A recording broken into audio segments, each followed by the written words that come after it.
Hello, I'm Deborah Bond-Upson, and I'm excited to be with you to show you the new Awesome Stories Gold Classroom Teacher system.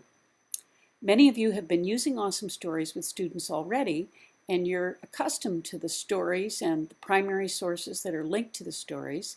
But this gold version now gives you the ability to create assignments, create learning tasks, assign these to students, receive their work, grade the work, track the work that they're doing as well as their research, and watch that as the year goes forward.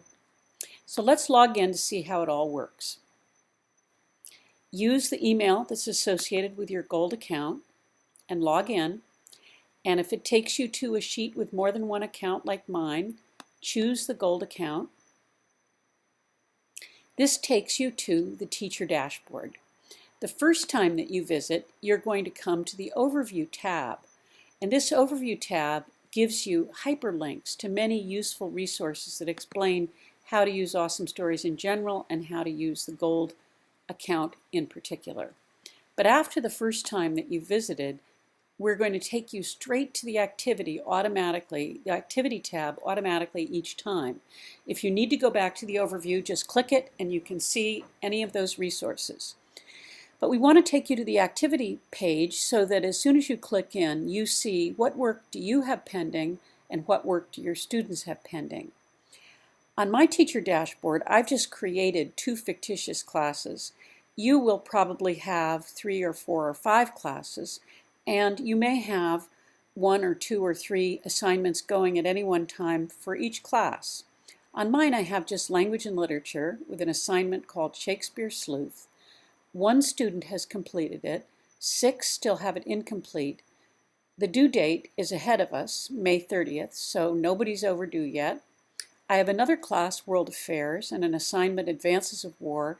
No one's completed it yet. And there are 6 incomplete, and that due date is May 16th. Let's look at the grading interface. The first time that you enter the grading interface, it's going to show you a little code to what the different student icons mean. And here we see that the triangle with the exclamation point means the student has not yet submitted their work. They may be working on it and have it pending, but they haven't yet submitted it to you for grading. The check mark would mean that a student has submitted their work, but you haven't graded it yet. The half and half means you've partially graded it and haven't completed it. And the black circle with the check, like James Bond here, means you did receive it, you graded it, and you've returned the report to the student. You can click OK Close, and then that interface won't be in front of you, but it'll still be there the next time that you go back and you want to remember it for grading for your first few times.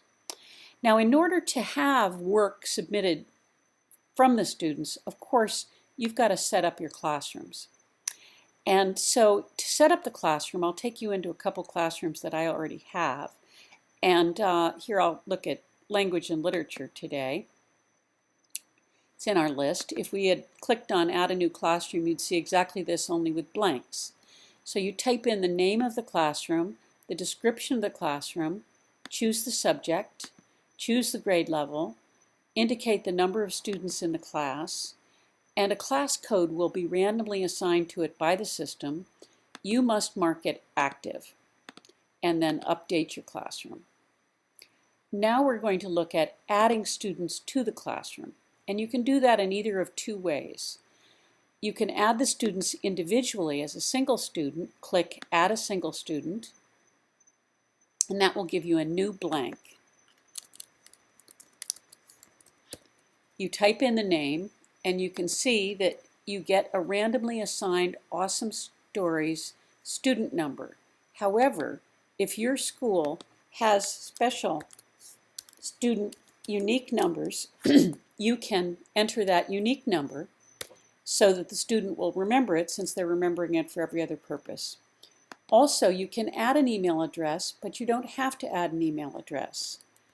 If you add an email address, there's a benefit to the student, which is if the student has 4 teachers that are all using Awesome Stories, if they use their email address, the email address will tie their 4 different Awesome Stories accounts into one. So when they log in, they'll see There's social studies assignments as well as math, as well as language arts, etc. So it's helpful if they have an email address to enter it.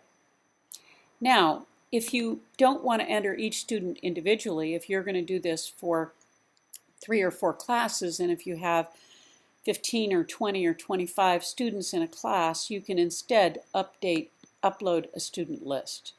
And what happens here is that you come to this page and you download a template, which looks like an Excel document.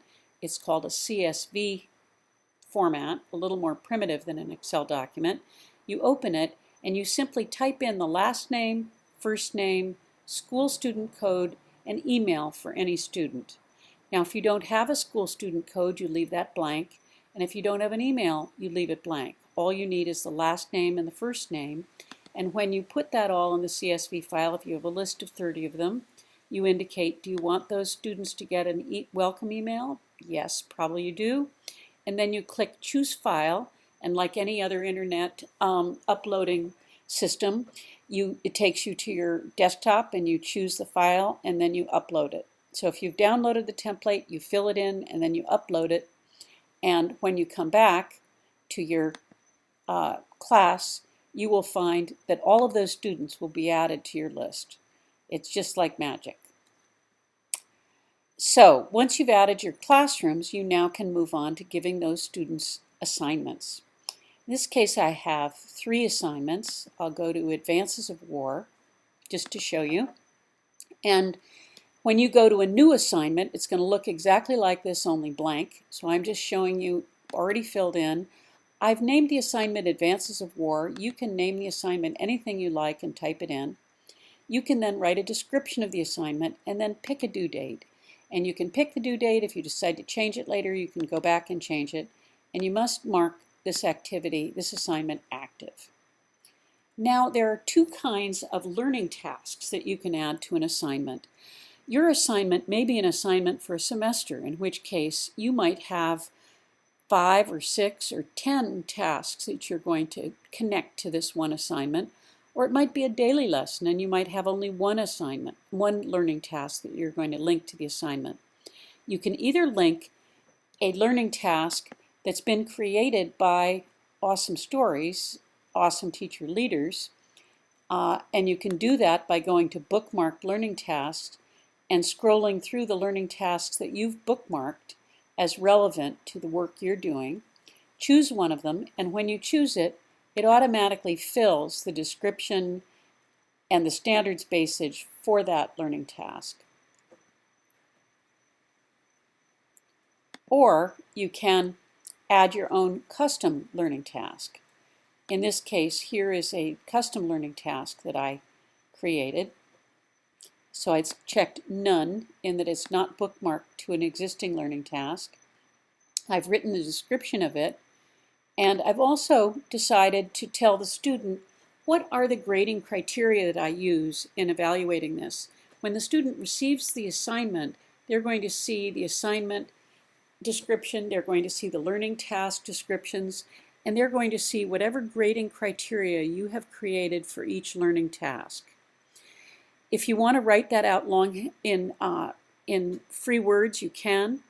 If you have a rubric that your school uses and you keep those rubrics on your website and you have a URL to connect to that rubric, you can copy and paste that rubric into the rubric link. If you want to go to our assortment of rubric resources in Awesome Stories, click on that and you can choose from Smarter Balance, PARC, ACT Aspire, or you can choose from the selection of rubrics or make a rubric at Rubric Star or Organized Teaching or iRubric. In any case, what you're doing there is copying a URL and pasting it into the rubric link box. And in this free word description field, you're writing any introduction. So you might write, please follow our school rubric. And then you would have the rubric link and the student would see it.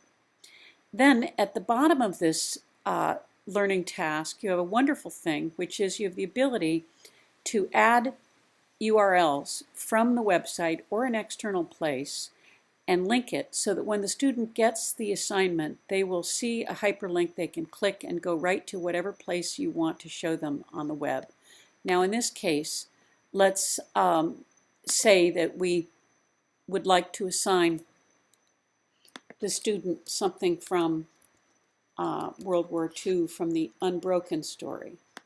Here is the story. We look at it and we think, there's something in the second chapter I would like them to follow up on. So I simply copy that and I go back and I paste that in.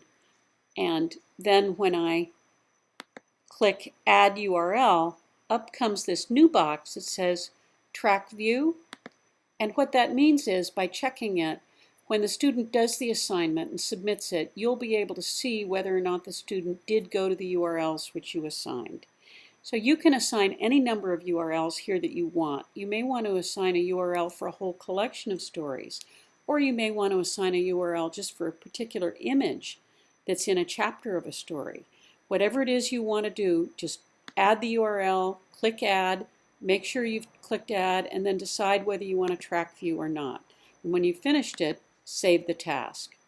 So you can see that using this learning task, which then becomes a part of the larger assignment, you can create an assignment of unit length or of daily study, any length you wish.